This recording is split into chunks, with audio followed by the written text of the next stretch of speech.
Hello friends, welcome back to new video. आज हम AU small finance bank को discuss करेंगे। टेक्निकल एनालिसिस के साथ साथ फंडामेंटल एनालिसिस भी करेंगे।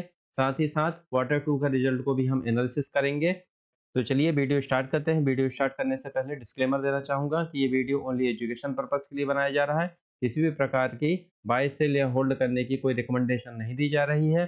किसी भी प्रकार का ट्रेड लेने से पहले आप अपनी रिसर्च अवश्य करें और अपने फाइनेंशियल एडवाइजर से अवश्य सलाह लें।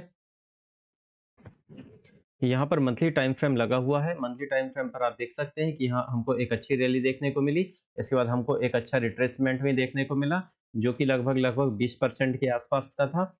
इसके बाद हम यहाँ पर वीकली टाइम फ्रेम पर चलते हैं और देखते हैं कि किस प्रकार का प्राइस एक्शन हमको यहाँ पर बनता हुआ दिखाई दे रहा है। तो यहाँ वीकली टाइम फ्रेम पर हम देख सकते हैं कि हमको ये एक रेंज का ब्रेकआउट देखने को मिला और इस ब्रेकआउट के बाद यहाँ पर हमको एक रिटेस्ट देखने को मिला। स्टॉक ने एक डबल बॉटम बनाया और डबल बॉटम बना के हमको एक यहाँ पर 20% के आसपास की गिरावट देखने को मिली।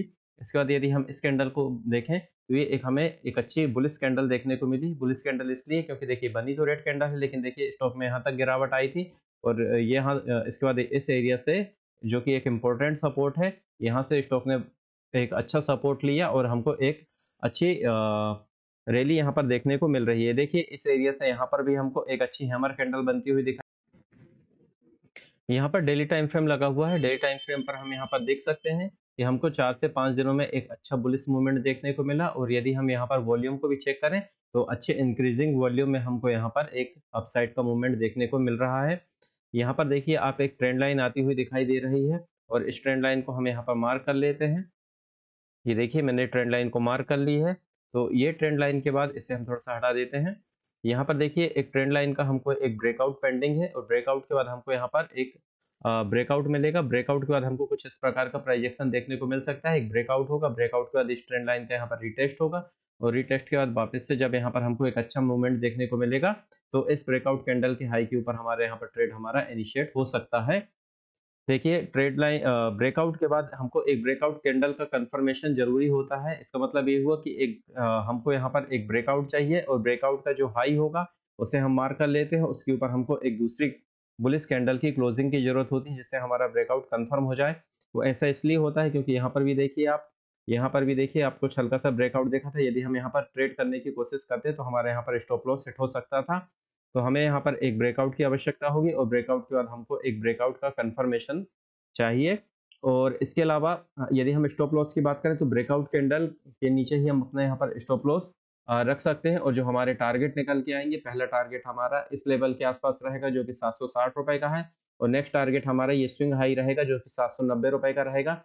और इसको यदि यहाँ पर इसके ऊपर यदि स्टॉक ट्रेड करना चालू करता है और सस्टेन होता है तो नेक्स्ट टारगेट हमारा यहाँ पर 870 रुपए के आसपास तक का हमको देखने को मिल सकता है। चलिए फंडामेंटल चेक कर लेते हैं कि स्टॉक के फंडामेंटल किस प्रकार से हैं।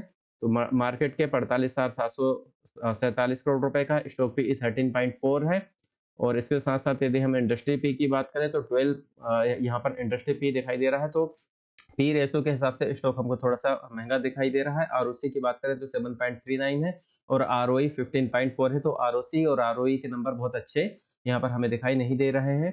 डेप्ट टू इक्विटी रेशियो 6.89 है। अब चूंकि स्टॉक का काम ही फाइनेंस का है इसलिए डेप्ट होना यहाँ पर डेप्ट यहाँ पर रहेगा ही रहेगा। इसके अलावा यहाँ पर प्रोमोटर की होल्डिंग देखें तो 0.04% प्रोमोटर की होल्डिंग यहाँ पर प्रोमोटर ने अपनी होल्डिंग घटाई है। हमारे पास एक नेगेटिव पॉइंट है। चलिए क्वार्टरली रिजल्ट देख लेते हैं। इसके पहले हम यहाँ पर पीई रेशो को देखते हैं। तो यहाँ पर मैंने पीई रेशो लगा लिया है।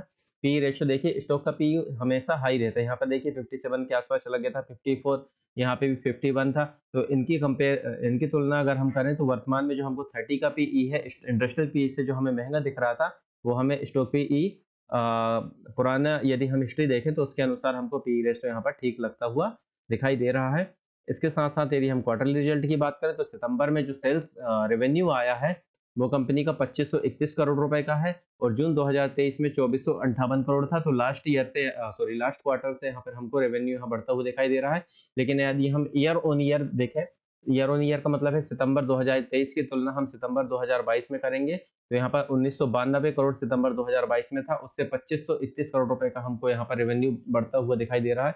तो रेवेन्यू में एक बहुत अच्छी ग्रोथ हमको यहाँ पर सेम ईयर में यहाँ पर देखने को मिल रही है। इसके अलावा यदि हम प्रॉफिट बिफोर टैक्स देखें तो 533 करोड़ का है, लास्ट क्वार्टर में 513 करोड़ था। और यदि हम ईयर ऑन ईयर देखें तो सितंबर 2022 में 456 करोड़ था और सितंबर 2023 में 533 करोड़ है। तो ईयर ऑन ईयर और लास्ट क्वार्टर दोनों से प्रॉफिट बिफोर टैक्स हमको बढ़ता हुआ दिखाई दे रहा है। नेट प्रॉफिट भी इसी प्रकार से है, 343 करोड़ सितंबर 2022 में था, अब 402 करोड़ हो गया सितंबर 2023 में। और यदि हम जून क्वार्टर से तुलना करें तो 387 करोड़ से 402 करोड़ हो गया है। तो दोनों ईयर ऑन ईयर और क्वार्टर ऑन क्वार्टर दोनों में हमको यहाँ पर ग्रोथ दिखाई दे रही है नेट प्रॉफिट में। इसके अलावा यदि हम देखें ईपीएस की बात करें तो 6.02 है, लास्ट क्वार्टर में यहाँ पे 5.8 था। और यदि हम ईयर ऑन ईयर देखें तो 5.15 से 6.02 हो गया है। इसके अलावा जो सबसे इम्पोर्टेंट चीज है वो हमारा यहाँ पर एनपीए है। तो यदि हम नेट एनपीए की बात करें तो यहाँ पर देखिए एनपीए आपका 0.60 है। तो एनपीए यहाँ पर अंडर कंट्रोल है। देखिए एनपीए यहाँ पर 2 के आसपास भी चला गया था, 2.26, 1.65। इसके बाद यहाँ पर एनपीए कंट्रोल में स्टॉक का हमको आता हुआ दिखाई दे रहा है।